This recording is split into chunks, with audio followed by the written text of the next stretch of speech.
الحمدللہ رب العالمین والصلاة والسلام علی اشرف الانبیاء والمرسلین نبینا محمد وعلی آلہ وصحبہ اجمعین اما بعد فاعوذ باللہ من الشیطان الرجیم بسم اللہ الرحمن الرحیم رب اشرح لی صدری ویسر لی امری واحلل عقدۃ من لسانی یفقہوا قولی آمین یا رب العالمین۔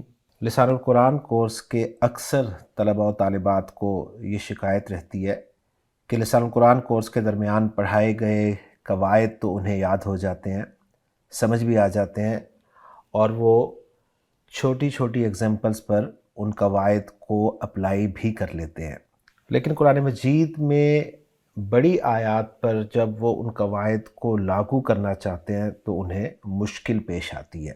تو اس حوالے سے آج سے ایسے تمام طلباء و طالبات کے لیے لسان القرآن چینل آپ کے لیے ایک نیا سلسلہ لے کر آیا ہے جس کا نام ہے ترکیب کیسے کریں۔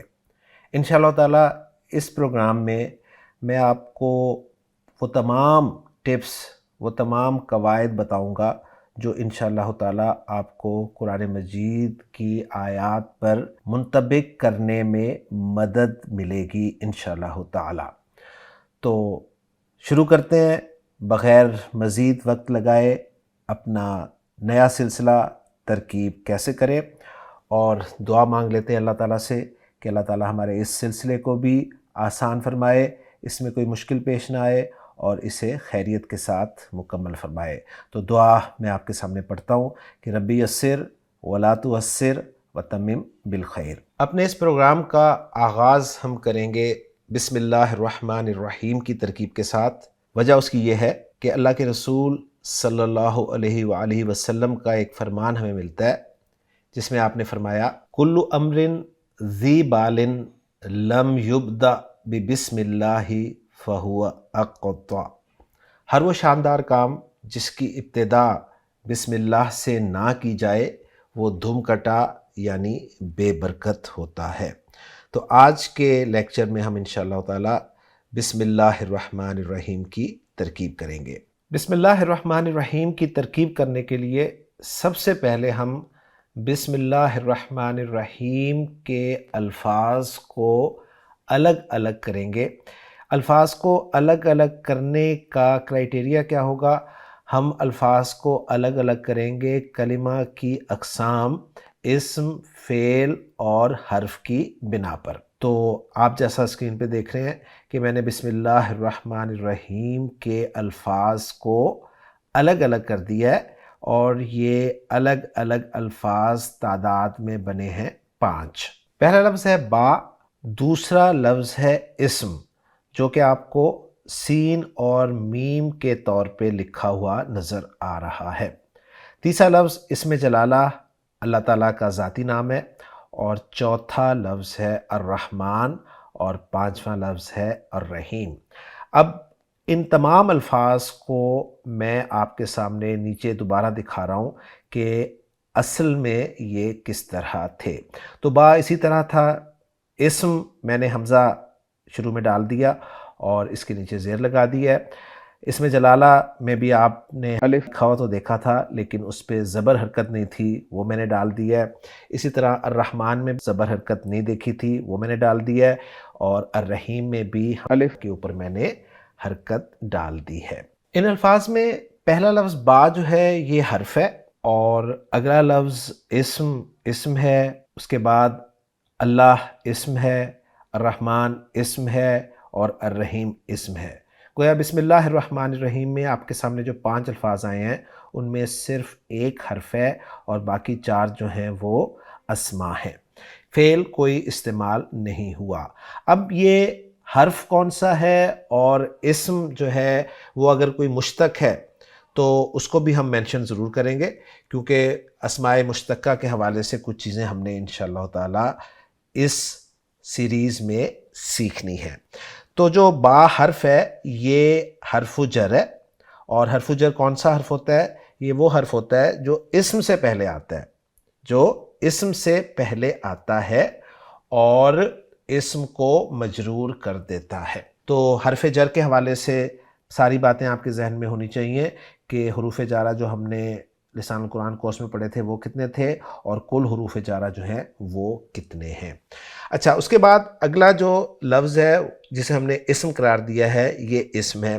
یہاں پر میں چاہوں گا کہ آپ کو ذرا اسم کی پہچان کرنا بھی بتا دوں کہ اسم کو آپ نے پہچاننا کیسے ہے۔ یہ تو میں نے آپ کے سامنے لکھ دیا نا کہ اسم ہے، اللہ اسم ہے، الرحمن اسم ہے، الرحیم اسم ہے، لیکن اگر آپ عبارت میں سے اسم کو پہچاننا چاہتے ہیں تو اس کے لیے آپ کیا طریقہ کار اختیار کریں گے؟ تو اسم کو پہچاننے کے لیے ہم پہلا طریقہ یہ اختیار کریں گے کہ ہم علامت کے ذریعے اسم کو پہچانیں گے۔ پہلی علامت یہ ہے کہ آپ کو کسی بھی کلمہ کے شروع میں اگر الف لام نظر آ جائے تو وہ پکا اسم ہے۔ اچھی طرح نوٹ کر لیجئے کہ کسی بھی لفظ کے شروع میں الف لام اگر نظر آ جائے تو وہ اسم ہوگا۔ یہ اسم کی ایک میں نے علامت آپ کے سامنے موٹی رکھ دی ہے۔ اسم کو پہچاننے کی دوسری موٹی علامت یہ ہے کہ کسی بھی کلمہ کے آخر میں، کسی بھی لفظ کے آخر میں آپ کو تنوین نظر آ جائے۔ تنوین کا کیا مطلب ہے؟ ڈبل حرکت، یعنی دو پیش نظر آ جائیں، دو زبر نظر آ جائیں یا دو زیر نظر آ جائیں تو وہ بھی اسم ہوگا۔ تو اسم کی یہ دو موٹی علامتیں میں نے آپ کے سامنے رکھ دی ہیں، اور اسم کی تیسری موٹی علامت جو ہے وہ یہ ہے کہ حرف جر کے بعد ہمیشہ اسم ہی ہوگا۔ حرف جر کے بعد ہمیشہ اسم ہی آئے گا۔ تو یہ تین علامات میں نے آپ کے سامنے رکھ دی ہیں۔ نحو والوں نے اسم کی اور بھی علامات ذکر کی ہیں لیکن وہ ہمارے لیے ذرا اس سٹیج پہ سمجھنی مشکل ہوں گی، تو وہ علامات جن کے ذریعے آپ اسم کو پہچان سکتے ہیں، موٹی علامات، وہ میں نے آپ کے سامنے تین بیان کر دی ہیں۔ پہلی علامت ہے کلمہ کے شروع میں الف لام کا ہونا، دوسری علامت ہے کلمہ کے آخر میں تنوین کا ہونا، اور تیسری علامت ہے حرف جر کا ہونا۔ کسی لفظ کو اسم کے طور پہ پہچاننے کے لیے پہلا طریقہ کار تو ہم یہ علامت والا اختیار کریں گے۔ اس کے بعد دوسرا طریقہ کار ہم یہ اختیار کریں گے کہ ہم لفظ کے معنی پر غور کریں گے۔ لفظ کے معنی یا تو ہمیں آتے ہوں گے یا نہیں آتے ہوں گے۔ تو اگر ہمیں لفظ کے معنی آتے ہیں اور ہمارے علم کے مطابق وہ لفظ جو ہے وہ نام ہے، وہ نام کسی شخص کا ہے، کسی چیز کا ہے، کسی جگہ کا ہے، کسی کام کا ہے، یا کوئی صفت ہے، یا پھر پروناؤن ہے یعنی ضمیر ہے، یا اس میں اشارہ ہے، یا اس میں موصولہ ہے۔ اب یہ ساری چیزیں جو ہیں یہ لسان القرآن کورس پڑھنے والے جانتے ہیں۔ اب اس کے بعد اگر اس لفظ کے معنی ہمیں نہیں آتے تو پھر ہم ڈکشنری کنسلٹ کریں گے اور ڈکشنری میں اس لفظ کے معنی دیکھیں گے۔ اچھا، ڈکشنری کنسلٹ کرنے کے لیے اب ہمارے پاس جو طریقہ کار ہے وہ ایک تو یہ ہے کہ ہمیں اس لفظ کے جو روٹ لیٹرز ہیں جنہیں ہم حروف مادہ کہتے ہیں ان کا پتہ ہونا چاہیے۔ اگر ہمیں حروف مادہ معلوم ہیں تو پھر بہترین ڈکشنری آپ سب جانتے ہیں، لطف الرحمن خان صاحب کی ڈکشنری ہے جس کا نام قرآنی ڈکشنری ہے۔ اگر ہمیں لفظ کے حروف مادہ نہیں معلوم تو اس کے لیے میں آج آپ کو ایک اور ڈکشنری انٹروڈیوس کروا رہا ہوں، اس کا نام ہے منتخب لغات القرآن۔ یہ آپ ڈاؤن لوڈ کر سکتے ہیں، فری اویلیبل ہے انٹرنیٹ پہ، اور یہ مولانا مفتی محمد نسیم صاحب کی لکھی ہوئی ہے۔ اس ڈکشنری کی خصوصیت یہ ہے کہ اس میں آپ کو قرآن مجید کے تمام الفاظ ترتیب وار ملیں گے۔ قرآنی ڈکشنری جو لطف الرحمن خان صاحب کی ہے اس میں تو ہمیں روٹ لیٹرز کے تحت جو ہے الفاظ ڈھونڈنے پڑتے تھے، اس میں ہمیں ترتیب وار جو ہیں وہ الفاظ مل جائیں گے، یعنی سورۃ الفاتحہ سے اس ڈکشنری میں الفاظ جو ہیں وہ بیان ہونے شروع ہو جائیں گے اور سورۃ الناس تک انشاءاللہ تعالیٰ چلیں گے۔ تو ٹیکسٹ کی ترکیب کرتے ہوئے ہمارے سامنے جو بھی لفظ آئے گا اس کو ہم قرآن مجید کی ترتیب کے اعتبار سے اس ڈکشنری میں انشاءاللہ تعالیٰ دیکھ لیں گے۔ تو یہ ہمارے تین طریقے ہوں گے کسی کلمہ کو اسم پروو کرنے کے لیے۔ ایک علامت والا طریقہ جس میں ہم علامت کے ذریعے اس کو پہچانیں گے، دوسرا طریقہ ہوگا معنی کے ذریعے پہچاننے کا۔ اس کے دو سٹیپس ہوں گے۔ پہلا سٹیپ یہ ہوگا کہ ہمیں یا تو اس لفظ کے معنی آتے ہوں گے، اگر آتے ہوں گے تو ہم وہ اپلائی کر کے دیکھ لیں گے، اور اگر نہیں آتے ہوں گے تو پھر ہم ڈکشنری کی مدد سے اس لفظ کے معنی دیکھ لیں گے۔ تو یہاں پر آپ دیکھیں، میں نے آپ کے سامنے جو اسم الگ الگ کیے ہیں ان میں پہچان کس طریقے سے کی ہے۔ با پہلا حرف ہے، اس کو تو سائڈ پہ کر دیں، آگے اسم کو میں نے ابھی چھوڑ دیا ہے۔ اس کے بعد آپ دیکھیں جو ہمیں 3 اسما نظر آ رہے ہیں، اللہ، الرحمن اور الرحیم، اگر کسی کو لفظ کے معنی نہ آتے ہوں تو وہ ان تینوں لفظوں کو شروع میں الف لام آنے کی وجہ سے پہچان لے گا۔ لیکن ہمارے پاس الحمدللہ یہاں پر دوسرا سٹیپ بھی موجود ہے، ہمیں آتا ہے کہ ہمیں ان تینوں لفظوں کے معنی بھی آتے ہیں۔ لیکن میں آپ کو سمجھا رہا ہوں کہ اگر کسی شخص کو ان تینوں لفظوں کے معنی نہیں بھی آتے تو وہ بھی انہیں علامت کی بنیاد پر اسم پروو کر سکتا ہے۔ تو اللہ، الرحمن، الرحیم، یہ تینوں اسم ہیں۔ اب رہ گیا جی ایک لفظ اسم۔ اب اسم یہ ہم نے پروو کرنا ہے کہ یہ اسم ہے یا نہیں ہے۔ تو اسم کے معنی میرے خیال میں ہم میں سے کوئی ایسا نہیں ہے جسے نہ آتے ہوں۔ تو اسم کے معنی نام کے ہیں، اور نام جو ہے آپ کو پتہ ہے اسم ہے، لہٰذا اسم ہوا۔ اب تمام الفاظ پر مزید غور و فکر کیا جائے گا۔ جو حرف ہے، حرف جر، اس کے بارے میں بات کر چکا ہوں۔ اسم جو ہے اس کے حروف مادہ کیا ہیں، اور اگر فعل کے طور پہ استعمال ہوتا ہے تو کیا معنی ہوتے ہیں، کس باب سے آتا ہے۔ اگر کسی کو شوق ہے تو وہ ڈکشنری کنسلٹ کر سکتا ہے، لیکن ہمیں اس ڈیٹیل میں جانے کی ضرورت نہیں ہے۔ ہم اسماء میں صرف ان اسماء کے حروف مادہ پر باب پر بات کریں گے جو کہ مشتق ہوں گے۔ اور مشتق آپ سمجھتے ہیں کہ کون کون سے اسماء ہوتے ہیں۔ اسم الفاعل ہوتا ہے، اسم المفعول ہوتا ہے، صفت مشبہ ہوتا ہے، اور اسم التفضیل ہوتا ہے، اسم المبالغہ ہوتا ہے۔ تو یہ جو مشتقات ہیں ان کے حروف مادہ اور باب پر ہم بات کریں گے انشاءاللہ تعالی۔ اچھا، اسم کے حوالے سے جو آپ کے سامنے لکھا ہوا ہے، یہاں پر حمزہ لکھنے میں نہیں آیا۔ یہ حمزہ لکھنے میں کیوں نہیں آیا، اس کے حوالے سے اب میں بات آپ کے سامنے رکھنا چاہوں گا۔ پہلی بات نوٹ کر لیں کہ یہ جو اس کا حمزہ میں نے آپ کے سامنے ڈالا ہے، جو کہ یہاں پر بسم اللہ الرحمن الرحیم میں نہیں لکھا ہوا، تو یہ صرف بسم اللہ میں ہی حمزہ نہیں لکھا جاتا، ورنہ ہر جگہ پر قرآن مجید میں یا نبی کریم صلی اللہ علیہ وسلم کی احادیث میں اسم کا حمزہ جو ہے وہ آپ کو لکھا ہوا نظر آئے گا۔ میں آپ کے سامنے قرآن مجید سے چند ایگزامپلز جو ہیں وہ رکھ رہا ہوں، آپ نوٹ کیجئے۔ پہلی ایگزامپل جو ہے سورۃ الانعام سے ایک آیت آپ سکرین پہ دیکھ رہے ہیں، جس میں اللہ تعالیٰ نے ارشاد فرمایا ہے کہ فَكُلُوا مِمَّا ذُكِرَ اسْمُ اللَّهِ عَلَيْهِ إِن كُنتُم بِآيَاتِهِ مُؤْمِنِينَ۔ یہاں پر آپ اسم کو دیکھیں، یہاں پر حمزہ جو ہے وہ لکھا ہوا ہے، اگرچہ اسم کے آگے اسم جلالہ ہی آ رہا ہے۔ دوسری ایگزامپل میں دیکھیں، آپ کے سامنے سورۃ الرحمن کی بہت خوبصورت آیت لکھی ہوئی ہے، جس میں اللہ تعالیٰ نے ارشاد فرمایا کہ تبارک اسم ربک ذی الجلال والاکرام۔ اس میں بھی اسم کا حمزہ آپ کو لکھا ہوا نظر آ رہا ہے، اور اسم جو ہے یہ اللہ کے ساتھ استعمال نہیں ہوا بلکہ رب کے ساتھ استعمال ہوا ہے۔ تو صرف بسم اللہ الرحمن الرحیم میں آپ کو اسم کا حمزہ جو ہے وہ لکھا ہوا نظر نہیں آئے گا، اور قرآن مجید میں بھی ایسے ہی ہے، جیسا کہ آپ سورہ نمل کی آیت نمبر 30 میں دیکھ رہے ہیں کہ انہو من سلیمان و انہو بسم اللہ الرحمن الرحیم۔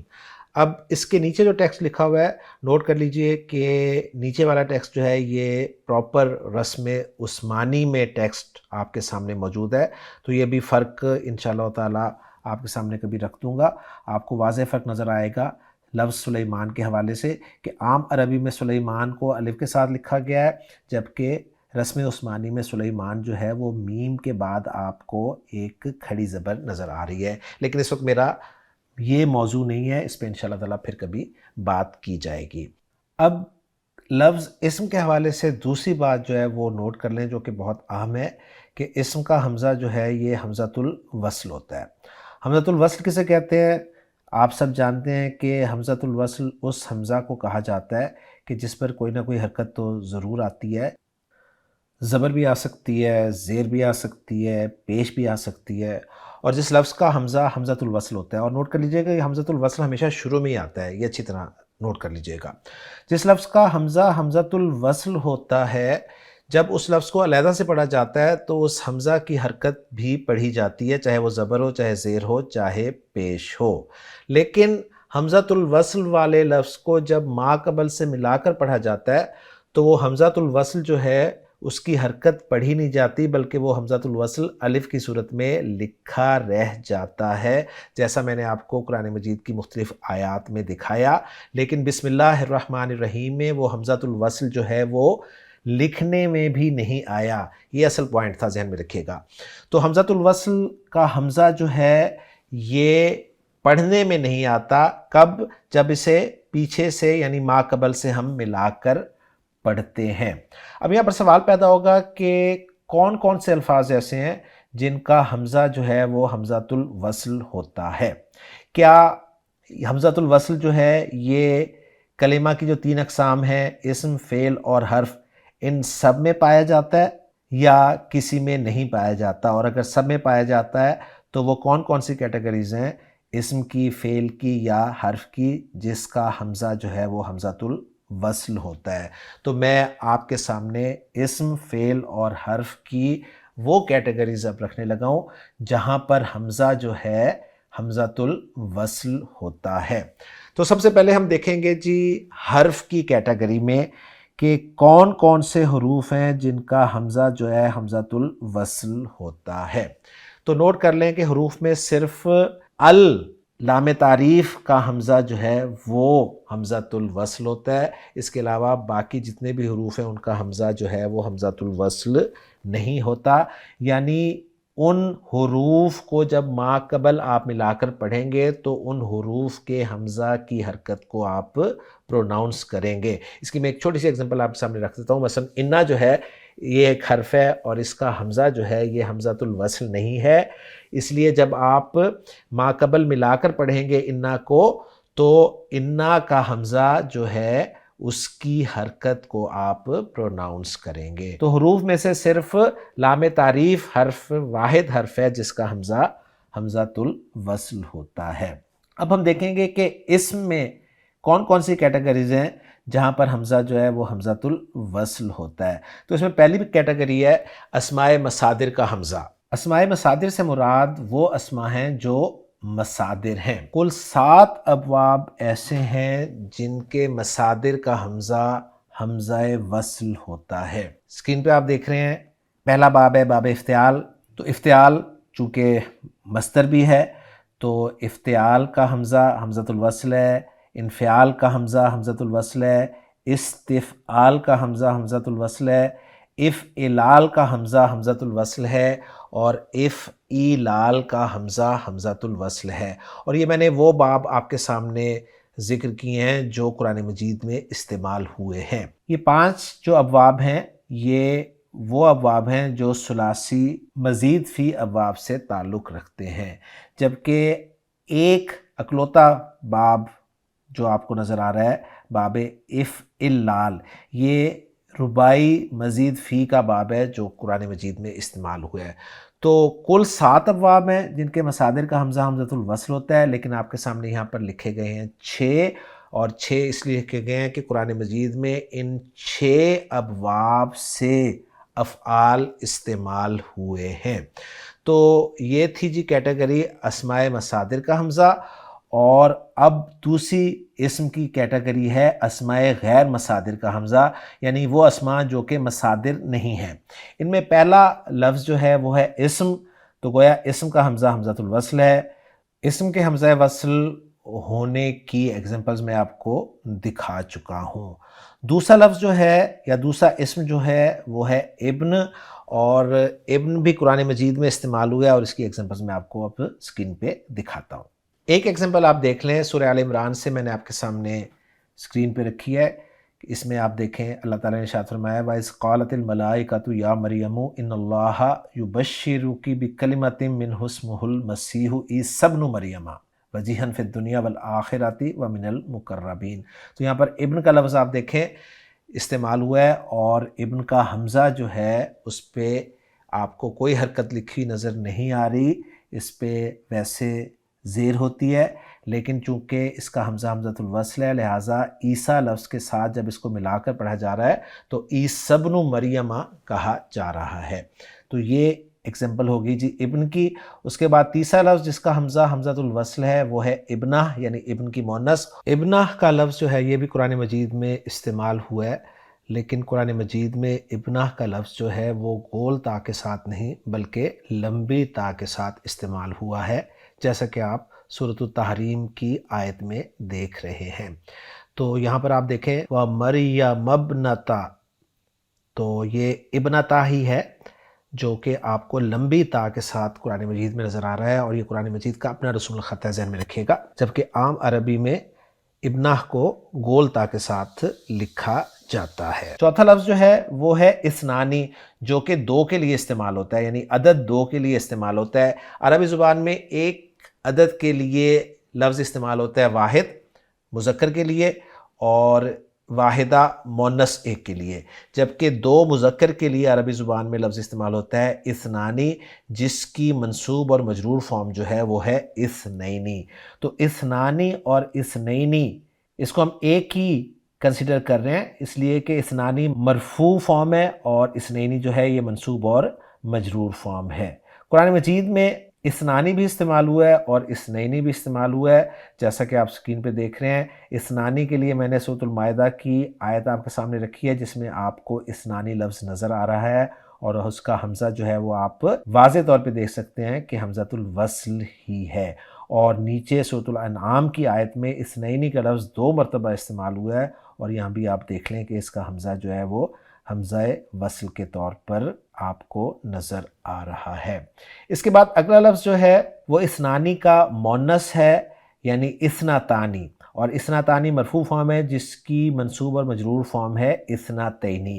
یعنی عربی زبان میں دو کا عدد اگر مذکر کے لیے استعمال ہوگا تو اثنانی ہوگا، اور اگر مؤنث کے لیے استعمال ہوگا تو اثنتانی ہوگا۔ اثنتانی لفظ جو ہے یہ قرآن مجید میں 2 جگہ استعمال ہوا ہے، لیکن نون کے بغیر استعمال ہوا ہے، جیسا کہ آپ دیکھ رہے ہیں سورۃ البقرہ اور سورۃ الاعراف کی آیات میں، جبکہ اثنتینی آپ دیکھ رہے ہیں سورہ غافر کی آیت میں 2 جگہ پر، اور آپ اس کو اچھی طرح سے پہچان سکتے ہیں کہ یہ حمزہ جو ہے یہ حمزہ وصل ہے۔ اس کے بعد اگلا اسم جس کا حمزہ حمزۃ الوصل ہے وہ بڑا دلچسپ لفظ ہے عربی زبان کا، جو کہ آپ کو 3 اعرابی حالتوں میں لکھا ہوا نظر آ رہا ہے، امرؤن، امرأن اور امرئن۔ یعنی یہ عجیب لفظ ہے جو اعراب کے اعتبار سے جب بدلتا ہے تو عام طور پہ واحد اسم کا جب اعراب بدلتا ہے تو آخری حرف کی حرکت جو ہے وہی بدلتی ہے، لیکن یہ ایک اسپیشل لفظ ہے جس کے آخری حرف کے ساتھ ساتھ جو آخری سے پہلا حرف ہے یعنی سیکنڈ لاسٹ حرف ہے اس کی حرکت بھی بدل رہی ہے۔ یعنی حالت رفع میں اس لفظ کو ہم امرؤن پڑھیں گے، حالت نصب میں ہم اس کو امرأن پڑھیں گے، اور حالت جر میں ہم اس لفظ کو امرئن پڑھیں گے۔ تو 2 پہ 2 زبر اور 2 زیر تو آخری حرف پہ آ ہی رہی ہیں اعراب کے اعتبار سے، لیکن اس کے ساتھ ساتھ آپ دیکھیں کہ پیش زبر اور زیر جو سیکنڈ لاسٹ لیٹر کی ہے وہ بھی تبدیل ہو رہی ہے، اور قرآن مجید میں یہ تینوں طور پر استعمال ہوا ہے، جیسا کہ آپ سکرین پہ دیکھ رہے ہیں۔